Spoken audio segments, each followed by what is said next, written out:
So this presentation on improving conversion rates, it's designed to mostly focus on like landing pages, but all of the principles and ideas that I'll talk about in this talk actually can help you improve the conversion rates of almost anything, any user interface. So keep that in mind. This is a typical example conversion rate funnel. And when you're trying to improve a conversion rate, you're basically trying to improve the efficiency of going from one step to the next.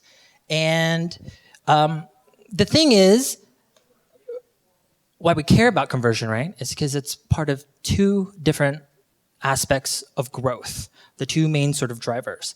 And so growth is kind of like the balance between conversion and churn. And basically, growth happens as a gap between the two. Something to keep in mind is that working on churn is actually much easier than working on conversion. So in this talk, we're working on the harder thing. It's the thing that usually are going to get started. When I talk to a company and I'm trying to help them with their conversion rates, the first thing I usually try to figure out is, do we even need to be working on this at all? So the only time you should be working on and improving your conversion rate is because you have a leaky bucket. So I'd like to just talk about a couple of benchmarks in the industry so that we all kind of sit on the same page and understand whether like we should be working on this or working on something else, like putting more things into the top of the funnel. Shareware. Conversion rates here is about 0.5%. So basically, this is old school, like before the internet. If people just release software out for free and they just hope that somebody will pay for it out of their own goodwill, this is the conversion rate you can expect. Casual download games, it's about 2%. So stuff that you sort of play on and off while waiting in line. Most companies kind of care about this one. Freemium software as a service companies, they range between 1.5 and 5%. On average, it's about 3%. So once I talk to a company and they have pages that are converting at about 3%, and that is from like out of 100 visitors that visit your page, 2 to 3% sign up, I usually say, you probably don't need to spend that much more time on this. There's probably other things you should work on instead. That being said, you can do much better than that. Flickr, back in the heyday, had a conversion rate between 5 and 10%. Adult Friend Finder. So depending on what you're selling, people wanted a whole lot more. So 10 to 22% for sex and the end of loneliness. Even better, so these are, if you don't recognize them, children's social networks. And so basically, this is the conversion rate to get your kid to shut the fuck up, right? To leave you alone. TurboTax Online, the monster. 70% conversion rate. Basically, you're going to TurboTax, you're downloading that software, you are paying for it. It is very, very high intent. Every conversion rate problem looks like every other user interface problem. And the concept or framework that I like to use to explain how to solve any user interface problem is using something called the knowledge spectrum. This was created by an amazing interface designer named Jared Spool. And basically the knowledge spectrum says that this represents all knowledge on a spectrum. And on this side represents zero knowledge, no knowledge, you don't know anything. And on the other side is godlike, all knowledge. Your product and your user sits on 2 points on that line. Just 2 dimensions. Your user sits here at what we call the current knowledge point, and your interface, your landing page, the thing you want them to do, sits here at the target knowledge point. And every interface problem that's trying to be solved is trying to close what we call the knowledge gap. That's it. You don't need to go to a complicated design school to know how to solve these problems. You either are going to increase the amount of knowledge that is needed by your user, or you need to decrease the amount of knowledge needed to use your product or interface. That's it. And I Whenever I'm looking at anyone's design problem, I'm trying to figure out, do I need to increase knowledge or do I need to decrease it? So the most helpful exercise that I will use from this, once I understand this concept, when I'm trying to design a landing page or to improve it, is to simplify things very, very simply. And what I imagine is something called the one-button interface. So let's imagine that we reduced our landing page, our product, to just one button on a page. The question becomes, what do I have to put on this page to get someone to push the button? What's the minimum amount?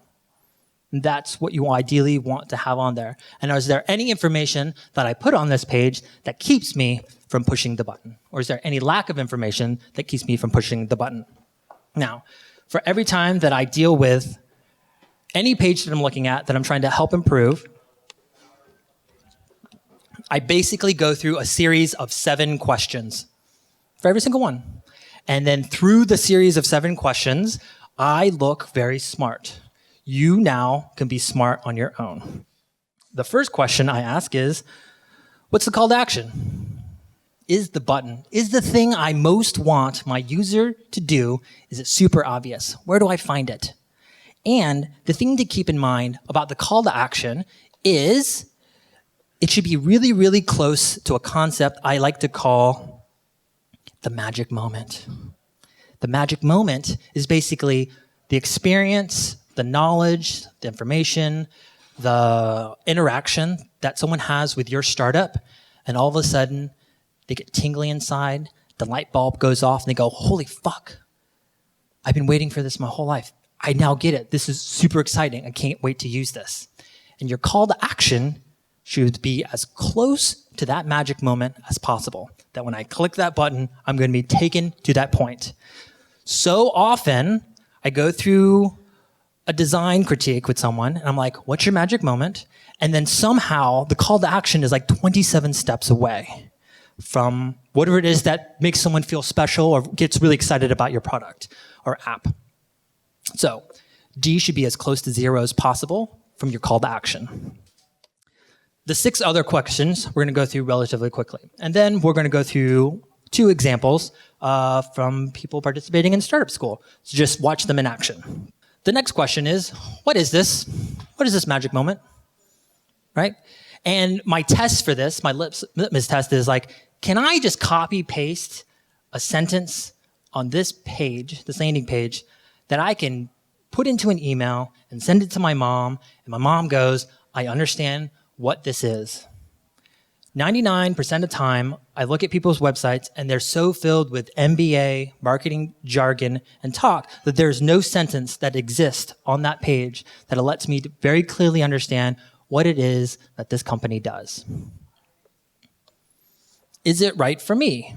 So people who are super in a rush, impatient, trying to solve their problems, they're quickly trying to identify themselves. They're like, am I in the wrong place? Is this the right product?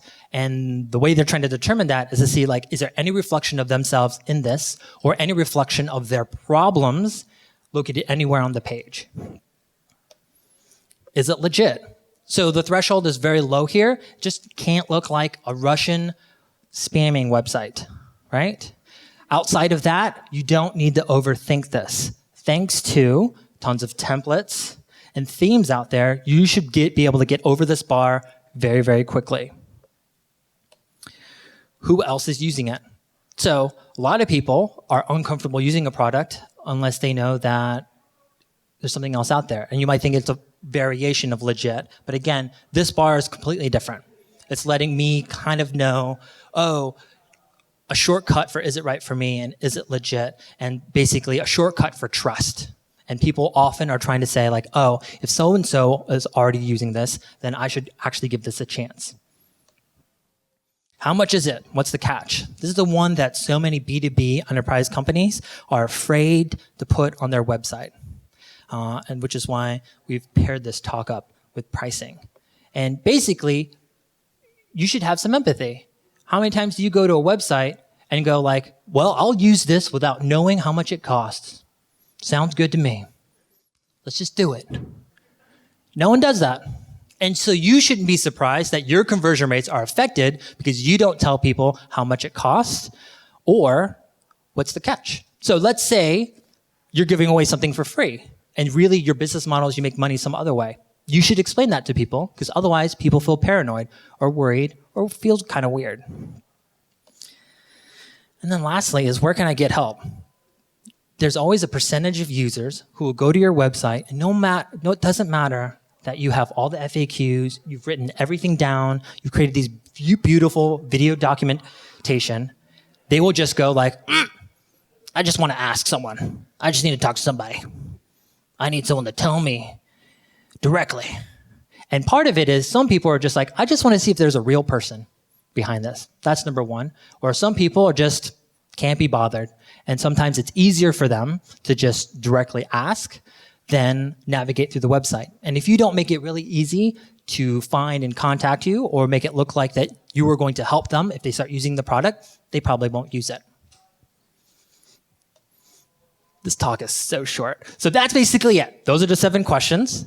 We are now going to go through 2 examples of startup school companies that sent their stuff to me, and I don't really have their permission.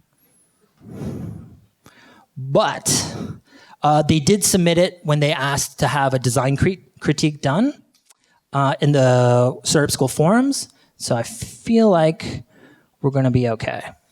Okay. So the first one we're going to do is meetingroom.io. All right. First question. What is the call to action? What is it that this company most wants me to do? And then what I do is I basically then try to do that thing and just follow it all the way through and just see how far away am I from the magic moment. So these guys create virtual meeting room platforms. So basically, we don't have a copy paste sentence, but basically it's like you want to meet in VR space with someone. You can use this to help create that space and create that sort of meeting. Imagine it is get a virtual room right now. There's a lot of things that are sort of competing with it for all the call to actions on this page. And then we kind of don't repeat it down here. That reminds me where to go. So let's go to the most efficient, get a virtual meeting room right now. And then on here, we have competing calls to actions to download. And then we have manage rooms. And then there's a start here to get to your virtual room, which is a carousel that walks you through 7 steps to finally get to making a room. But none of these are the actual forms to do it. So you have to then go here. And then hopefully you will remember all of those 7 steps in the carousel and you will walk all the way through it. So things that I would recommend would be like, I want to have always one button that's very, very clear is what I want you to do on any given page. Number 2, I don't think this makes it easy to understand, and I can't keep it in my head to follow.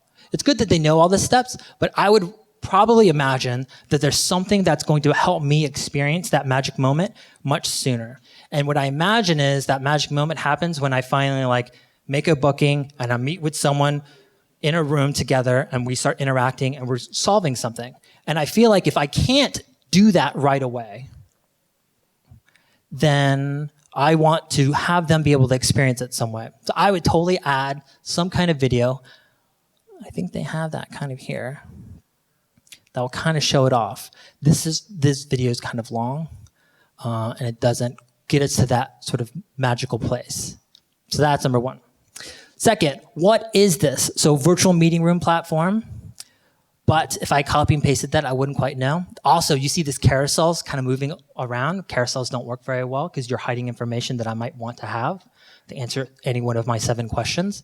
And secondly, oh God, I can't figure out. We do this thing where he calls it an open beta. And so the legit part here starts getting affected. It's like, oh, I can't rely on this. And then later on the sign up page, it talks about entering into the closed beta. And so these are all things that indicate is like, I'm not ready for you to experience this. Don't use me for any real meetings, is what this sort of telegraphs. And so if this basically works, I would try to move that straight forward to there. Down here, we're trying to look for like who else is also using it. So we don't have a list of customers. Instead, we have a bunch of other logos here in terms of featured in a bunch of press, that we have partners, but I don't know what that means. And then we have a bunch of awards, but none of them are actual people using it. And so it's so many logos of other things that it would make me nervous that no one's really using this as a result. And then lastly, what do I get help? We've got an intercom in the lower right, and then we also have no help page, no documentation to quickly sort of look at to see how this works. And then the last one is going to pricing. So here, we get to this point, and I realize, oh, okay, I see this pricing. If I need 12 people in a room, it's going to be $99 a month. And then I can start sort of working on it. And it's one page over. And if I go for the free, again, we'll go through all this whole process. So a bunch of little things. We just go through all the questions, and we can see a bunch of non-optimal stuff on this page. Let's go to our second example. It'll be a little bit different. So this is a company called DivJoy. And so they describe themselves as a React code base generator. And then he has this one description, just like, use our free web-based tool to create the perfect code base for your next project. So my first question I'm trying to figure out is like, what's the call to action he most wants me to do? And so as I scroll down this page, there's actually nothing that looks like a giant button. And actually, the big thing he wants me to do is click on one of these templates, these screenshots that are supposed to be the button. So we have sort of an affordance problem. And then we go into here, and my magic moment is when I get over and realize it's like, oh, it's not just like landing page templates, but it's like a dashboard, it's like a sign-in page, a pricing page. It's like the entire project for building a SaaS app is all located here, which I think is really amazing, and nothing just tells me that that's what's all here.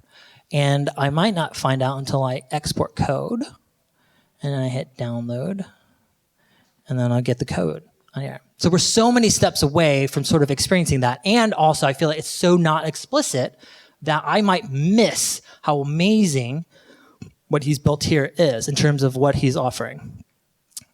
One thing he does kind of well is like, he doesn't have like logos of customers, but he has shown how many people have created or downloaded the templates. So this number kind of sets it like, oh, there's people actually using this and finding it useful. Down here, he tries to get at this. Everything you need is included, and then he adds all this other text. But all that text is there, and the odds are your users aren't going to read them. So because it's located into that copy, it gets kind of lost. And then, again, we have an intercom, but there's just not enough information in terms of like FAQs, right? An about page. That just makes me go like, oh, that this is more than a side project. And so in terms of like how much I can sort of invest in this and how much I can rely on this down the road in the future is going to be minimal as a result. Great.